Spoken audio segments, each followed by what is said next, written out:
Assalamualaikum warahmatullahi wabarakatuh.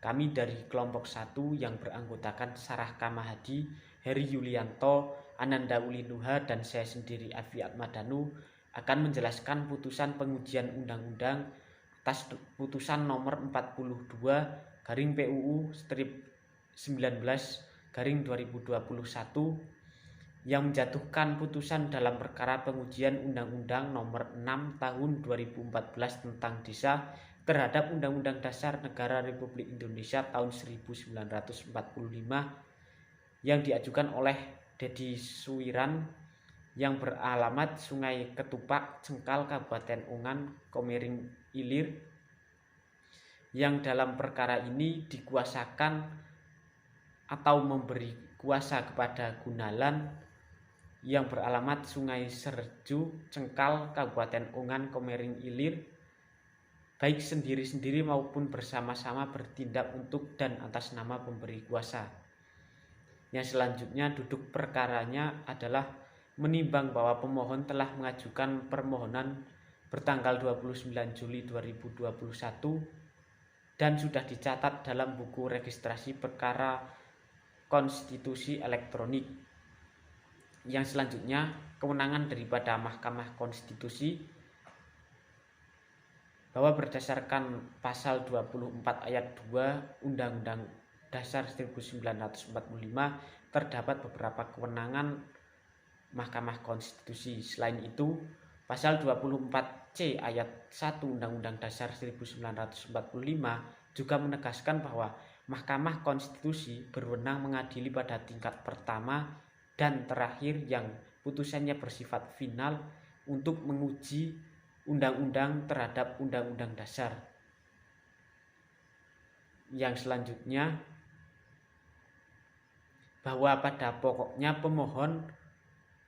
permohonan adalah agar Mahkamah Konstitusi melakukan pengujian material pasal 39 ayat 2 Undang-Undang Nomor 6 Tahun 2014 yang berbunyi kepala desa sebagaimana dimaksud pada ayat 1 dapat menjabat paling banyak 3 kali masa jabatan secara berturut-turut atau tidak secara berturut-turut. Penjelasan lainnya terdapat dalam pasal 39 ayat 2 Undang-Undang Nomor 6 Tahun 2014 terhadap pasal 28D ayat 1 Undang-Undang Dasar 1945 terhadap pasal 28D ayat 1 Undang-Undang Dasar 1945 yang berbunyi setiap orang berhak atas pengakuan, jaminan, perlindungan, dan kepastian hukum serta perlakuan yang sama di hadapan hukum. Oleh karenanya maka menurut pemohon Mahkamah Konstitusi berwenang untuk memeriksa, mengadili, dan memutus permohonan ini. Sekian dari saya. Materi selanjutnya akan dijelaskan oleh rekan kami. Terima kasih. Assalamualaikum warahmatullahi wabarakatuh. Saya Heri Yulianto, NIM 128, melanjutkan materi dari Mas Afiat Madanu. Kedudukan hukum legal standing pemohon. Bahwa kedudukan hukum legal standing merupakan syarat yang harus dipenuhi oleh setiap pemohon untuk mengajukan permohonan pengujian undang-undang terhadap UUD 1945 kepada Mahkamah Konstitusi sebagaimana diatur dalam ketentuan pasal 51 ayat 1 Undang-Undang MK yang dinyatakan pemohon adalah pihak yang menganggap hak dan atau hak konstitusionalnya dirugikan oleh berlakunya undang-undang yaitu 1. Perorangan warga negara Indonesia, 2. Kesatuan masyarakat hukum adat sepanjang masih hidup dan sesuai dengan perkembangan masyarakat dan prinsip negara kesatuan Republik Indonesia yang diatur dalam undang-undang. Yang ketiga, badan hukum publik atau privat, atau yang keempat, lembaga negara.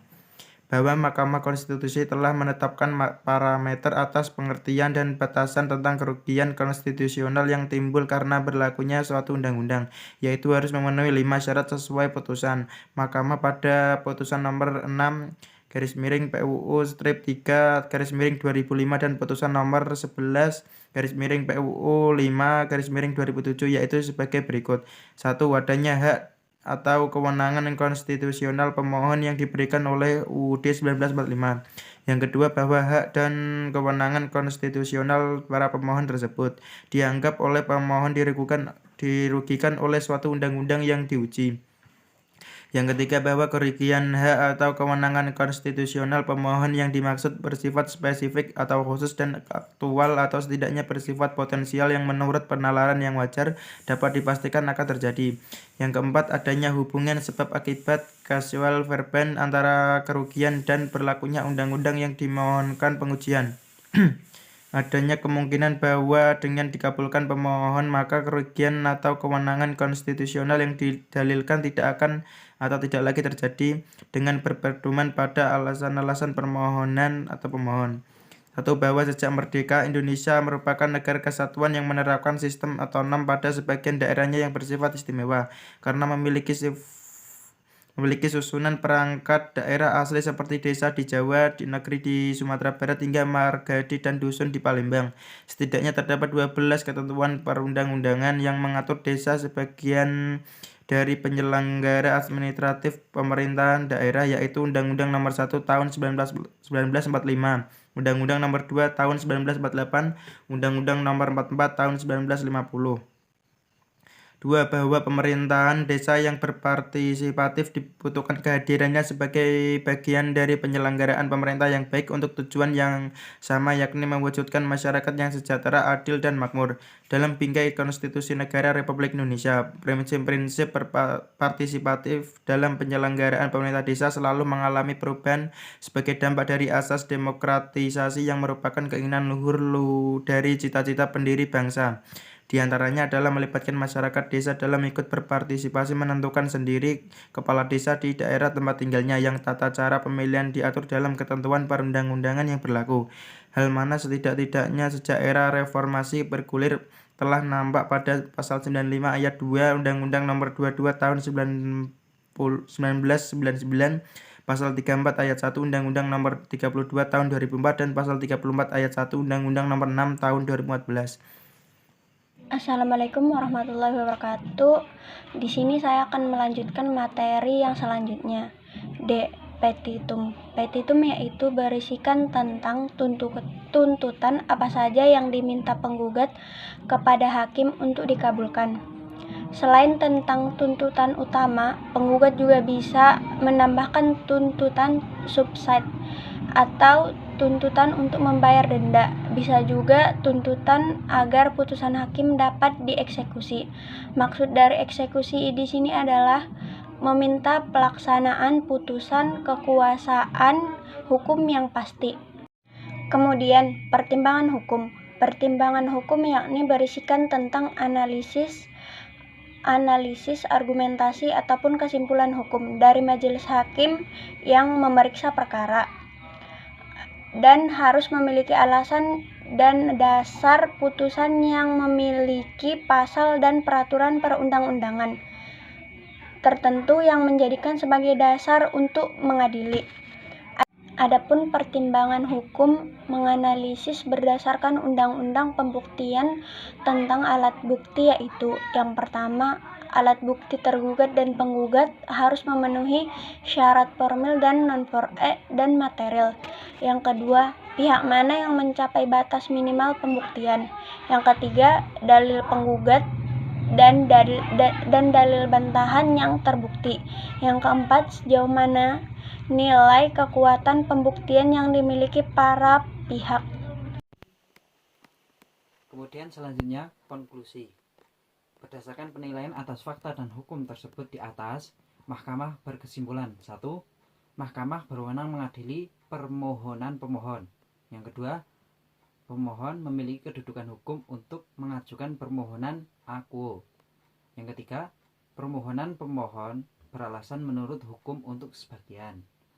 Nah, berdasarkan Undang-Undang Dasar Negara Republik Indonesia tahun 1945, Undang-Undang Nomor 24 Tahun 2003 tentang Mahkamah Konstitusi sebagaimana telah diubah dengan Undang-Undang Nomor 8 Tahun 2011 tentang perubahan atas Undang-Undang Nomor 24 Tahun 2003 tentang Mahkamah Konstitusi atau Lembaran Negara Republik Indonesia tahun 2011 Nomor 70 tambahan Lembaran Negara Republik Indonesia Nomor 52 26 dan Undang-Undang Nomor 42 8 tahun 2009 tentang kekuasaan kehakiman atau Lembaran Negara Republik Indonesia tahun 2009 nomor 157.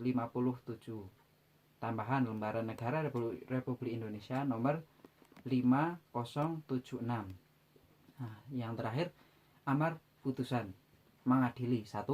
Mengabulkan permohonan pemohon untuk sebagian.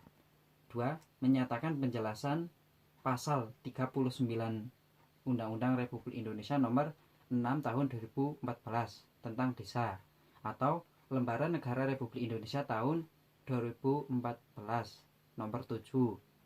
Tambahan Lembaran Negara Republik Indonesia nomor 5495 bertentangan dengan Undang-Undang Dasar Negara Republik Indonesia 1945 dan tidak mempunyai kekuatan hukum mengikat secara bersyarat sepanjang tidak dimaknai.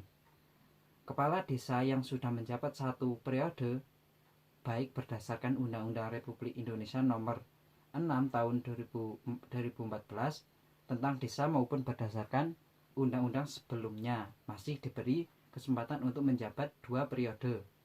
Begitu pula bagi kepala desa yang sudah menjabat 2 periode, baik berdasarkan Undang-Undang Republik Indonesia nomor 4 tahun 2014 tentang desa maupun berdasarkan undang-undang sebelumnya masih diberi kesempatan untuk menjabat 1 periode. Nah, sehingga penjelasan pasal 39 Undang-Undang Republik Indonesia nomor 4 tahun 2014 atau Lembaran Negara Republik Indonesia tahun 2014 nomor 7 tambahan Lembaran Negara Republik Indonesia nomor 5495 yang semula berbunyi bahwasanya kepala desa yang telah menjabat 1 kali masa jabatan berdasarkan Undang-Undang nomor 32 tahun 2004 diberi kesempatan untuk mencalonkan kembali paling lama 2 kali masa jabatan. Sementara itu, kepala desa yang telah menjabat 2 kali masa jabatan berdasarkan Undang-Undang nomor 32 tahun 2004 diberi kesempatan untuk mencalonkan kembali hanya 1 kali masa jabatan.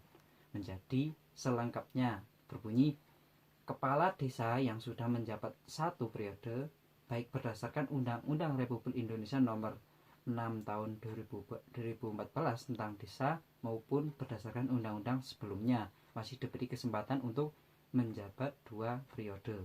Begitu pula bagi kepala desa yang sudah menjabat 2 periode baik berdasarkan Undang-Undang Republik Indonesia nomor 6 tahun 2014 tentang desa maupun berdasarkan undang-undang sebelumnya masih diberi kesempatan untuk menjabat 1 periode. Nah, yang ketiga, memerintahkan pemuatan putusan ini dalam berita negara Republik Indonesia sebagaimana mestinya. Yang terakhir, menolak permohonan pemohon untuk selain dan selebihnya.